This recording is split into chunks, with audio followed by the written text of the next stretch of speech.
ابو ذر رضی اللہ تعالیٰ عنہ جنگل میں رہتے تھے،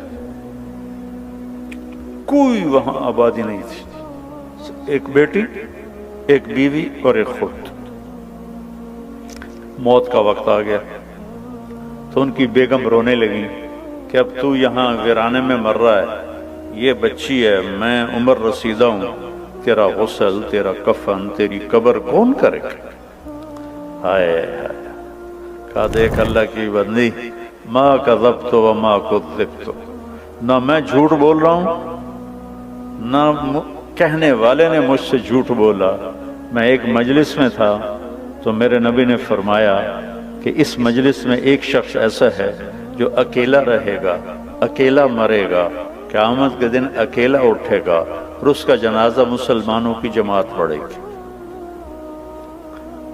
تو وہ سارے لوگ مر گئے شہروں میں، ایک میں اکیلا ہوں اس جنگل میں، کوئی آئے اور کتھو آوے گا، نہ کوئی راہ نہ رند، ایک تو چلو راستہ ہو، راستہ بھی کوئی نہیں، کون آئے؟ حج بھی ختم ہو گیا ہے، حج کے لیے قافلے شارٹ کٹ وہاں سے لے لیتے تھے ربضہ سے۔ انہوں نے کہا مجھے یہ نہیں پتا، یہ ہوگا اللہ کی بندی کے کہنے والا سچا ہے۔ دوسرا یہ شاکلہ بنانے کی ضرورت ہے کہ دیکھو ایک میری نظر ہے جو وہ شیشے پر جا کے ختم ہو رہی ہے، ایک میرے نبی کی نظر ہے کہ آپ نماز پڑھ رہے ہیں، اللہ اکبر، چلنا شروع ہو،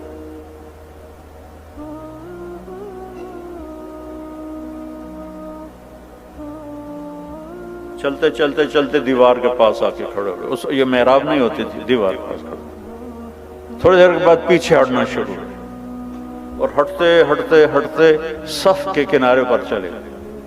جب سلام پھیرا تو پہلی صف کے لوگوں نے تو دیکھا، پچھلوں نے نہیں دیکھا، تو انہوں نے کہا یا رسول اللہ یہ کیا کیا تھا آپ نے؟ پہلے تو کبھی ایسا نہیں کیا۔ تو آپ نے فرمایا جب میں نے اللہ اکبر کی تو اللہ نے میرے سامنے جنت کو کھول دیا۔ جنت کہاں؟ ساتویں آسمان پر، ساتویں آسمان پر جنت۔ اللہ نے میرے سامنے جنت کھولی، میں نے انگور کے گچھے لٹکے ہوئے دیکھے تو میں ان کے لیے بڑھتا بڑھتا بڑھتا دیوار تک چلا گیا۔ کہ پھر آپ پیچھے کیوں ہٹے؟ کہ پھر اللہ مجھے جہنم کی شعلے دکھائے، تو ان سے ڈر کر میں ہٹتا ہٹتا ہٹتا ہٹتا پیچھے چلا گیا۔ جس کی نظر اتنی طاقتور، یہ تو بڑی معمولی چیز ہے، جنت دیکھ لی، دوزخ دیکھ لی، رب کو دیکھ لیا۔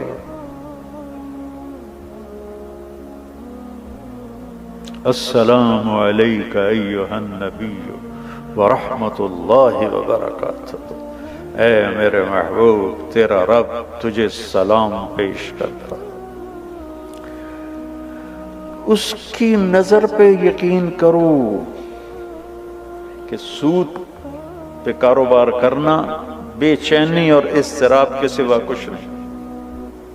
پرانی بات ہے، فیصلہ آباد کا بڑا تاجر کہنے لگا یہ ہم تو بینکوں کے مینیجر ہیں، جتنا کچھ آتا ہے سارا ان کو کما کے دے دیتے ہیں کہ 2-4 ہزار بچتا ہے اسی بوجھ پا کے لے جانے ہیں، تو سن لوگ آتے ہیں شیخ صاحب تے سیٹھ صاحب اسی سارے بینکوں کے مینیجر ہیں۔ وہ کہنے لگی اب کون آئے گا یہاں؟ کہا مجھے نہیں پتا، چل راستے پہ جا کے بیٹھ۔ دن گزر گیا، کوئی نہیں ہے۔ اگلے دن اور حالت خراب، کہا جا راستے پر بیٹھ۔ ایک ایسے ہی راستہ تھا مکے کا شارٹ کٹ، جو کبھی حج جس کا لیٹ ہو جاتا تھا تو وہ راستہ اختیار کرتا تھا، صحرا تھا۔ تیسرا دن چڑھا تو بیٹی کو بلایا، کہنے والا بھی سچا تھا اور میں بھی سچ بول رہا ہوں، یہ یقین کا قصہ سنا رہا ہوں۔ بیٹی کو بلا کر بیٹا بکرا ذبح کرو اور کھانا تیار کرو، میرے جنازے پر کچھ مہمان آئیں گے، ان کو کھانا کھلانا ہے، میری موت مہمان نوازی سے روک نہ دے۔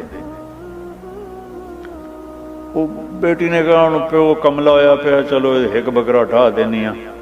اس نے بکرا ذبح کیا اور اسے پکانا شروع کیا اور اماں جی جا کے راستے پر بیٹھ گئے۔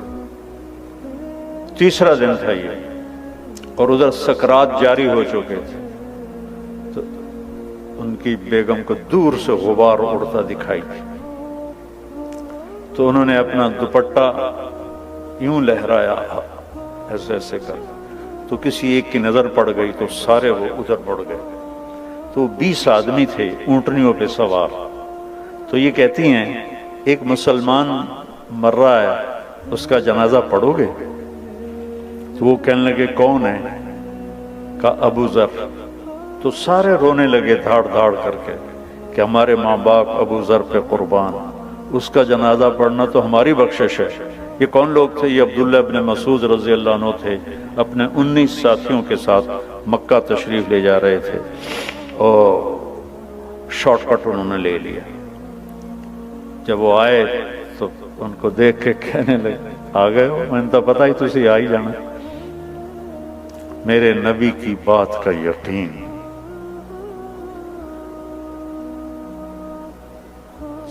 کہنے لگے دیکھو مجھے کفن وہ دے اور میرا جنازہ وہ پڑھے جس نے حکومت کی نوکری نہ کی ہو. وہ تو خلافت راشدہ تھی، حضرت عثمان کی خلافت تھی. خلافت راشدہ کے وہ ازہد الصحابہ ہیں، سب سے بڑے زاہد صحابی ابو ذر غفاری.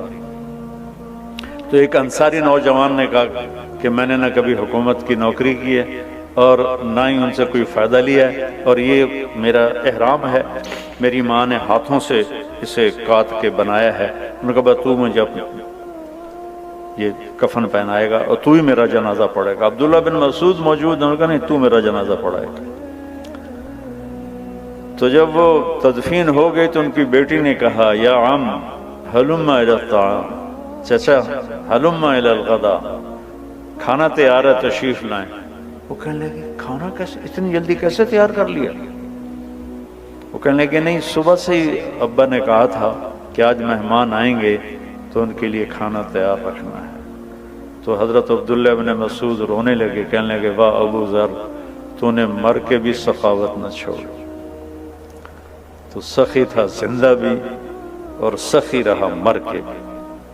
تو دوسری چیز جس کی ضرب لگانے کی ضرورت ہے کہ میرے نبی کے وعدے سچے وعدے، کہ جو وہ دیکھ سکتے ہیں جو ہم نہیں دیکھ سکتے. ایک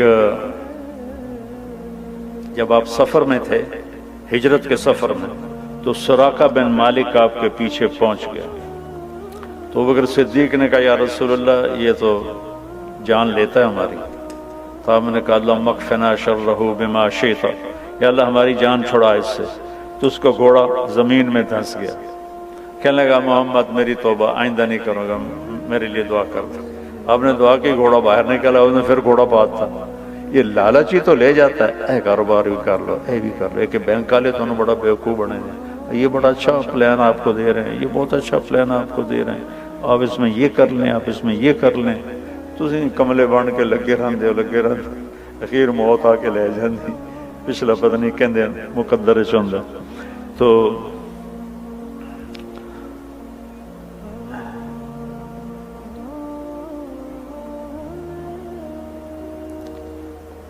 کیا کر رہا تھا؟ اب سراقہ بن مالک ان کو لالچ ہوا، پھر پیچھے دوڑے، پھر گھوڑا دھنس گیا.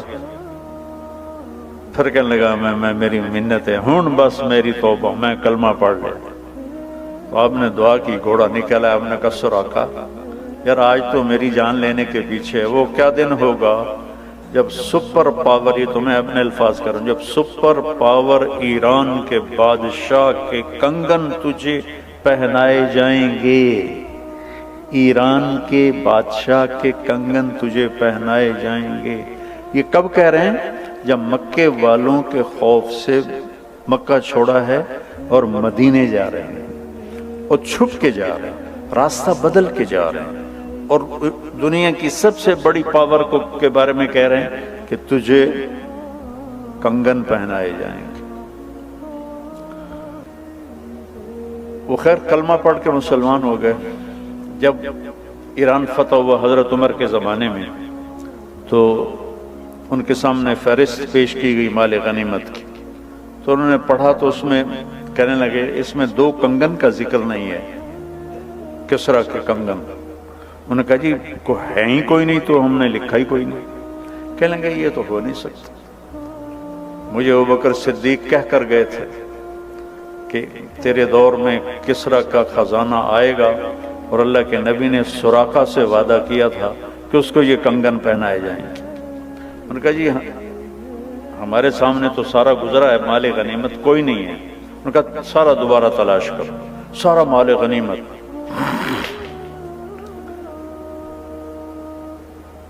اس کا ایک قالین تھا جو 1 ایکڑ میں کے برابر تھا، 1 ایکڑ کی چوڑائی میں تھا اور لمبائی میں، ایسے پورا کا، اور اس پہ پورے ایران کا نقشہ تھا۔ اس میں گورنروں کو بٹھاتا تھا، پھر رقص اور شراب کی محفل ہوتی تھی، اور اس کو حضرت عمر نے کاٹ کے تقسیم کیا تو 1 بالشت ٹکڑا 1 لاکھ دینار میں فروخت ہوا تھا۔ تو جب وہ دوبارہ ڈھونڈا گیا تو نکل آیا کنگنا، مگر سراقہ کا جی بیمار ہیں، کا لے کے آؤ۔ تو سراقہ کو 2 آدمی سہارا دے کر لائے، حضرت عمر اٹھے اور کو کنگن پہنایا۔ سراقہ آج میرے نبی کا وعدہ پورا ہو گیا۔ تو دوسری جو ہماری بنیاد ہے وہ یہ ہے کہ میرے نبی کی بات حق اور سچ۔ میرا نبی کہتا ہے سود مٹا دیتا ہے اور صدقہ زندہ کر دیتا ہے، جب میرا نبی کہہ رہا ہے۔ لیکن چونکہ وہ میں نے پہلے جو قصہ سنایا اتوں آؤ، تو ہم نہ اللہ کو سمجھتے ہیں نہ اللہ کے نبی کو سمجھتے ہیں کہ کہنے والا کون ہے۔ جبھی تو اس کی قدر آئے گی جب اس کہنے والے کی قدر ہو۔ تو چونکہ کہنے والوں کی عظمت نہ پڑھی نہ سنی نہ کبھی جستجو کی، ساری سوچ کی طاقت ہے کہ مال کیسے بڑھے، پیسہ کیسے بڑھے۔ پیسہ بڑھاؤ، اللہ نے روکا تو کوئی نہیں، لیکن رزق کے حلال سے کماؤ۔ عبد الرحمن بن عوف آپ سب کو جیب میں ڈالا، یہ جتنے بڑے بڑے بینک ہیں نا، یہ سب ان کی جیب میں آ جائیں، اتنا ترکہ چھوڑ۔ ان کی بیویوں میں جو ترکہ تقسیم و 4 بیویاں تھیں، آج سونے کی قیمت کے لحاظ سے 2 ارب ایک بیوی کو صدقہ وہ وراثت ملتی تھی۔ 1000 گھوڑے، 10,000 بکریاں، 1000 اونٹ، اور سونے کی ٹائلیں، اینٹیں، جن کو اولاد میں وراثتاً تقسیم کرتے ہوئے آریاں ٹوٹ گئیں، آریاں ٹوٹ گئیں، آریاں۔ آپ کے دفعہ کاغذ کے نوٹ، ان کو ہم نے نقدی سمجھا ہوا ہے، ان کو مال سمجھا ہوا ہے، کاغذ کے نوٹوں کو۔ یہ یہودیوں نے ہمیں کتنا بیوقوف بنایا، سانو کاغذ بھی لے کے کارڈ دے دیتے، لو بھائی کارڈ پھیری جاؤ، تو یہ کاغذ بھی سانو واپس کرتے۔ ہم تو بیوقوف بنے ہوئے ان کے پیچھے چل رہے ہیں۔ ہم خود تراشتے ہیں منازل کے سنگ میل، ہم وہ نہیں ہیں جن کو زمانہ بنا گیا۔ ہماری تو اپنی راہیں تھیں، اپنے راستے تھے، جو لوٹ آئیں تو کچھ کہنا نہیں، جنہیں راستوں میں خبر ہوئی کہ یہ راستہ کوئی اور تھا۔ ہم تو کسی اور راستے کی طرف نکل گئے، کسی اور راہوں پر چل پڑے۔ تو میرے نبی کی بات کا یقین۔ ایک صحابی آئے، یا رسول اللہ میرے بھائی کا پیٹ خراب ہے، کہ اس کہل عسل، شہد پلا۔ شہد پلایا، پھر یا رسول اللہ اور زیادہ ڈائریا لگ گیا، آپ نے کہا شہد پلا، پھر شہد پلایا، پھر یا رسول اللہ اور زیادہ ہو گیا، کہا شہد پلا، تیرے بھائی کا پیٹ جھوٹا اور اللہ کا کلام سچا، فیہ شفاء للناس۔ تیسری دفعہ جب شہد پلایا تو اس کا پیٹ ٹھیک ہو گیا، صحیح ہو گیا۔